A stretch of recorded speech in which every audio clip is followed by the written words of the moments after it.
Assalamualaikum warahmatullahi wabarakatuh. Saya Feby Hartati dari Prodi Ekonomi Syariah. Saya akan mempresentasikan tentang teori moneter Islam. Poin pertama itu sejarah perkembangan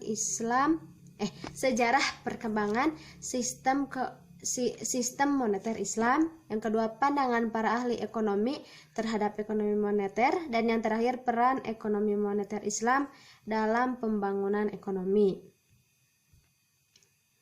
Pertama, sejarah perkembangan sistem moneter Islam. Sistem moneter yang berlaku di dunia sekarang ini keberadaannya telah ada setelah melalui beberapa masa evolusi. Sistem moneter yang telah berlaku pada masa Nabi Muhammad SAW adalah bimetallic standar, di mana emas dan perak atau dinar dan dirham bersirkulasi secara terus-menerus. Berhubungan dengan turunnya rasio dinar dan dirham secara terus-menerus, nilai tukar antara dinar dan dirham telah berfluktuasi secara lebar pada perbedaan waktu dan dalam perbedaan bagian-bagian negara muslim. Amerika Serikat telah mengadopsi bimetallic ini pada tahun 1792. Kemudian pada tahun 1873, Amerika untuk mencabut perak dari peredaran uang karena fluktuasi antara emas dan perak.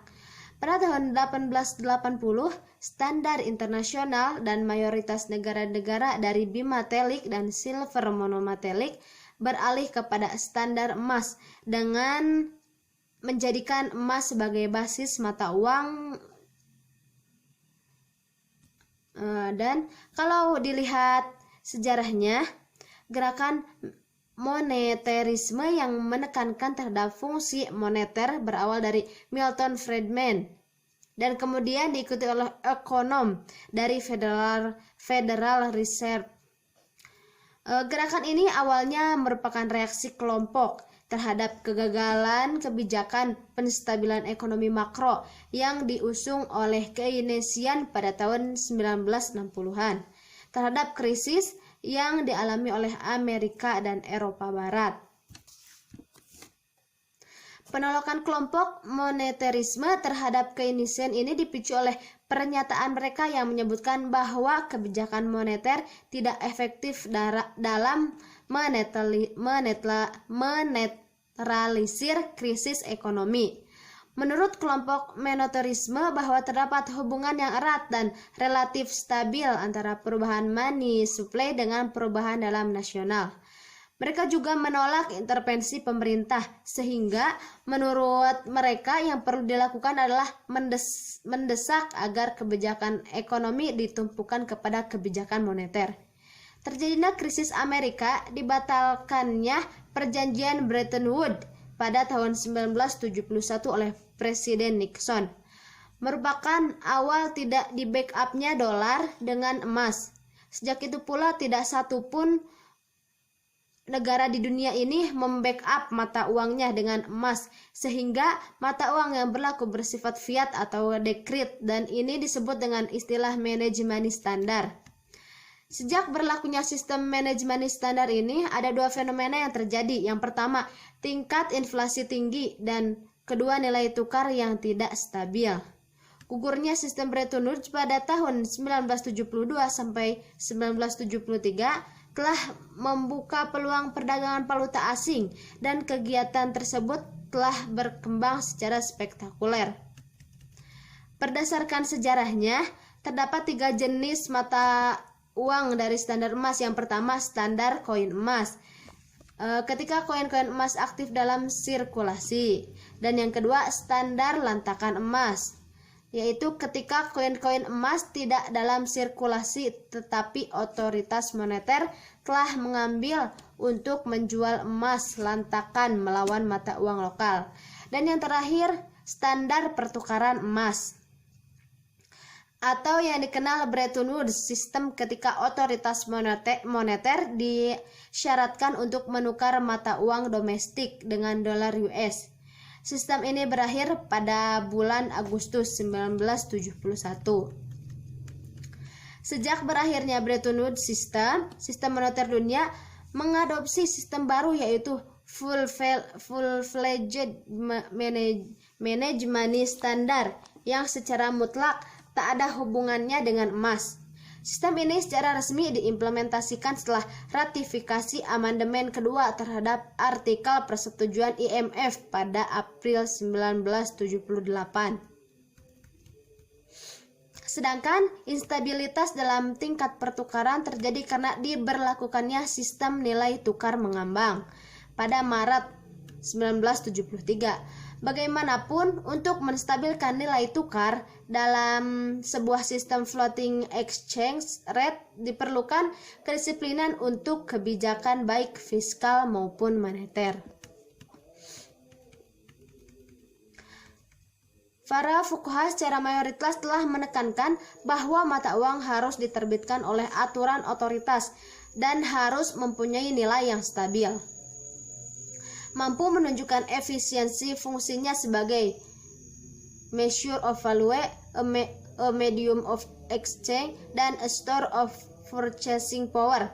Stabilitas nilai uang merupakan prioritas utama dalam bidang manajemen moneter, karena stabilitas nilai uang akan membantu perwujudan tujuan lainnya seperti pemenuhan kebutuhan, distribusi kekayaan, dan pendapatan yang sama, tingkat pertumbuhan ekonomi optimum, full employment, dan kestabilan ekonomi. Selanjutnya, poin yang kedua, pandangan para ahli ekonomi terhadap ekonomi moneter. Yang pertama, menurut Nopirin, kebijakan moneter adalah tindakan yang dilakukan oleh penguasa moneter atau biasanya bank sentral untuk mempengaruhi jumlah uang beredar dan kredit yang pada gilirannya akan mempengaruhi kegiatan ekonomi masyarakat. Bank sentral adalah lembaga yang berwenang mengambil langkah kebijakan moneter untuk mempengaruhi jumlah uang beredar. Yang kedua, menurut Iswardono, kebijakan moneter merupakan salah satu bagian integral dari kebijakan ekonomi makro. Kebijakan moneter ditunjukkan untuk mendukung tercapainya sasaran ekonomi makro, yaitu pertumbuhan ekonomi yang tinggi, stabilitas harga, pemerataan pembangunan, dan keseimbangan neraca pembayaran. Poin yang terakhir yaitu peran ekonomi moneter Islam dalam pembangunan ekonomi. Yang pertama, menghidupkan faktor kemanusiaan. Untuk merealisasikan maqasid dalam lingkungan politik yang kondusif, perlu adanya motivasi faktor kemanusiaan untuk mencapai tingkat alokasi yang efektif dan efisien, serta distribusi sumber daya yang merata. Manusia harus senantiasa didorong untuk bersedia melakukan yang terbaik dan memanfaatkan sumber-sumber daya yang langka dengan tingkat efisiensi yang tinggi. Yang kedua, mengurangi konsentrasi kekayaan. Hambatan yang paling serius bagi pembangunan yang berkeadilan adalah konsentrasi kepemilikan atau kekayaan.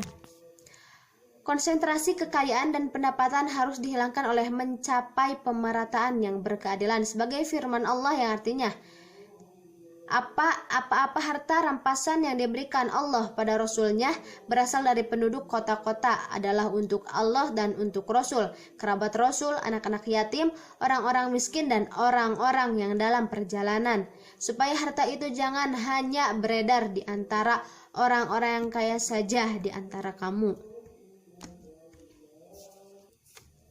Yang ketiga yaitu melakukan restrukturisasi ekonomi. Realokasi sumber-sumber daya yang diperlukan untuk pembangunan yang merata tidak akan berjalan tanpa adanya suatu penataan kembali semua aspek ekonomi yang meliputi konsumsi swasta, keuangan pemerintah, formasi kapital, dan produksi. Yang keempat, melakukan restrukturisasi keuangan. Tujuan untuk mencapai pengembangan pedesaan dan perkotaan dalam memecahkan problema atau perekonomian Seperti pengangguran dan konsentrasi kekayaan akan menjadi mimpi yang indah kecuali ada persiapan-persiapan pengembangan dan pembiayaannya. Dan yang terakhir, perencanaan kebijakan strategis. Perencanaan ini harus menetapkan perubahan struktur yang diperlukan dalam ekonomi untuk memenuhi kebutuhan, mengurangi pengangguran, dan meningkatkan pertumbuhan ekonomi tanpa menciptakan ketidakseimbangan antara mikroekonomi dan makroekonomi. Mungkin sekian presentasi dari saya. Mohon maaf bila ada kekurangan. Wassalamualaikum warahmatullahi wabarakatuh.